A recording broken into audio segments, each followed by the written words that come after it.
Hello, my name is Gino Choi. I'm a professor of computer science at Emory University. In this talk, I will explain our approach of hierarchical multi-content task classification on our new dataset called B-Sharp for early detection of Alzheimer's disease. This is a collaborative work between departments of computer science and neurology at Emory University. So why do you want to use NLP for Alzheimer's disease, detection of Alzheimer's disease? The traditional approaches such as PET or SFA, these are somewhat expensive and time consuming. So even though the patient actually want to get it diagnosed or try to see what their conditions are, if they are not financially supported, they can't. Or even if they do, it may just take a long time for them to actually to know.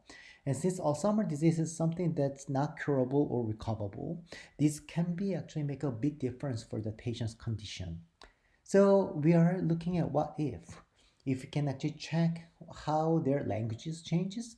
So oftentimes the patient themselves know that they actually somehow speak funny at some point, or they also like as people close to them actually can get to know like they are not speaking exactly the same way.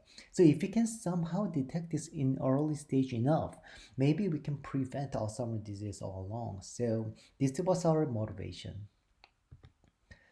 So in this research, we are actually tackling a condition called mild cognitive impairment.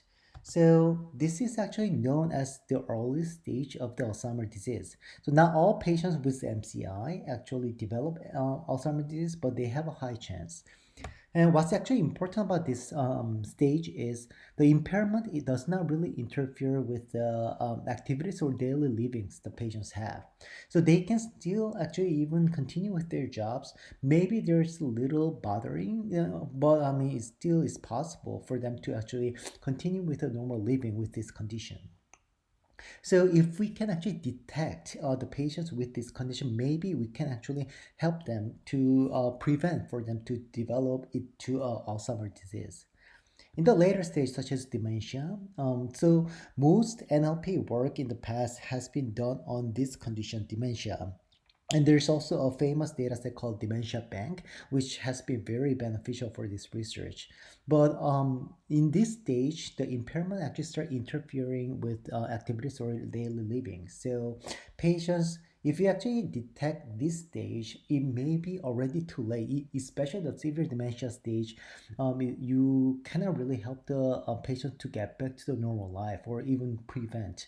So this is actually what's actually really preferable is if you can actually find the patient in the early stage, such as MCI, then we can actually really help them to live in a normal life.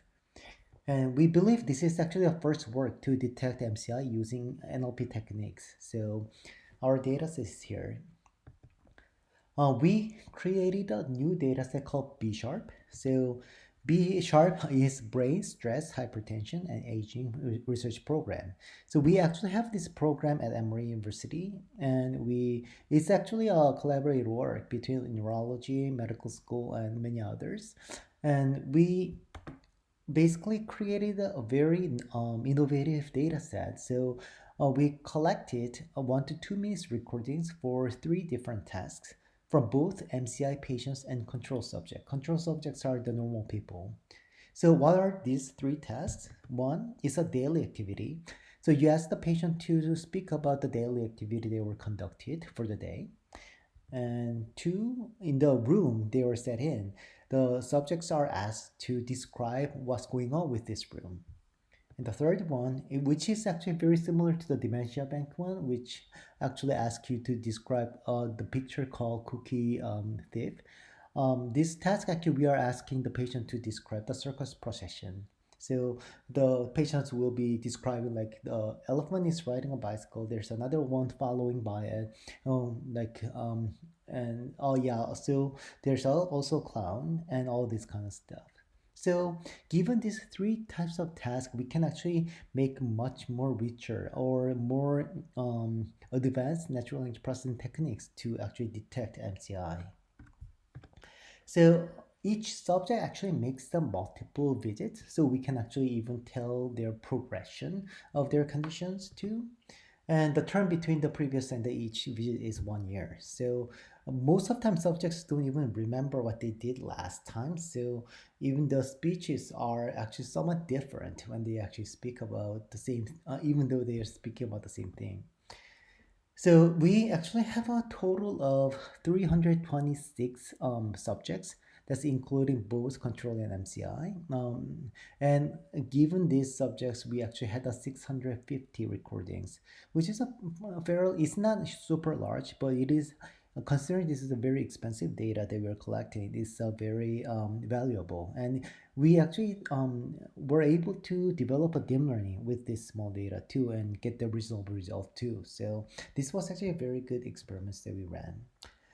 We also tried to analyze in some linguistic way. So if you take a look at this, between control and MCI, the control, the normal people tend to speak more. So they actually have much more tokens or noun phrases, nouns or noun phrases. But if you actually take a look at the later part, so the normal people also tend to make more complex sentences, such as embedded clauses, like relative clauses, those parts.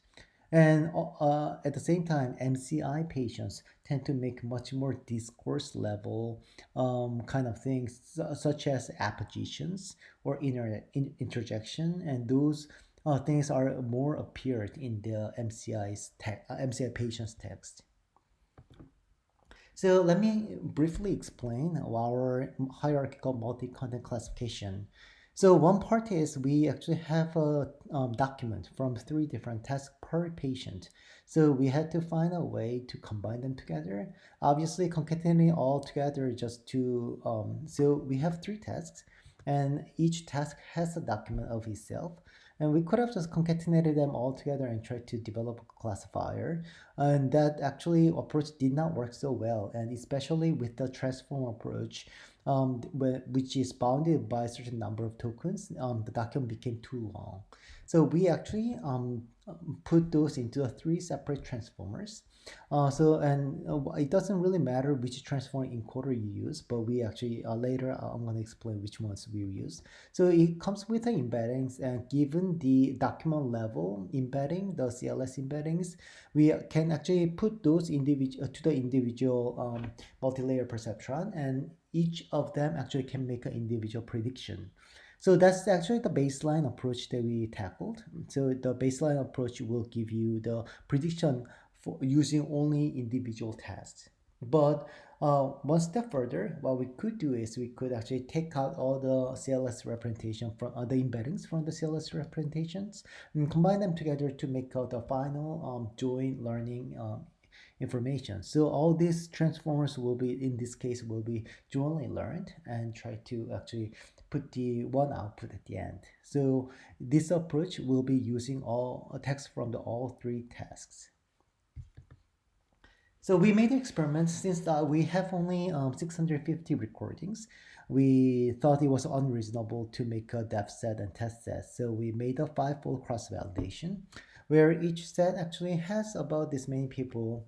One actually thing that I do want to talk about is the recording and subjects are all mutually exclusive, meaning that each set, the subjects in one set will not appear in subjects in the other sets. So this we had to actually make sure because subjects make multiple visits. And we actually have multiple transformer encoders we experimented with, BERT, Orbital, and Albert, the usual ones. So these are the results that we actually got. So performance on the individual task is actually pretty reasonable, although let's take a look at this. So for the accuracy, Roberta with the task 2, so this one is actually one that actually was individually trained. So task 2 actually did the best and with the Roberta. And for sensitivity, BERT actually did it well with the task 2 again. But for the specificity, Albert actually did the best with the task 3. So as you can see, they are actually all over. So each model actually does is better for its own thing. So when we actually combine them all together, so this is the bottom one is what it is. So the Roberta, which actually showed the highest accuracy in the individual model case, when you actually combine all the CLS representation among the Roberta ones, then your accuracy improves to 71.6 instead of 16. So there is a huge improvement except for the sensitivity, but there's a specificity actually improved a whole lot too. But when we actually, so we actually made that one step further. We actually tried to combine CLS representation from all three transformers, Bert, Roberta, and Albert. So this one is actually using 9 CLS representation, and it actually gave us the best result for pretty much all categories, except for the specificity. But from the accuracy point of view, which the models are optimized for, it actually did show significant, highly higher improvement than the other ones. So for the conclusion, we introduced a new data set, B sharp, for the first time in NLP. We actually tried to detect the mild cognitive impairment and presented a hierarchical multi-content classification, which is not so complicated, but worked very efficiently to jointly learn the multi-documents from different tasks and also achieve the state-of-the-art result. We're using the ensemble approach that combines representation from the three types of transformers. So please visit our lab webpage to get the further information. Thank you very much.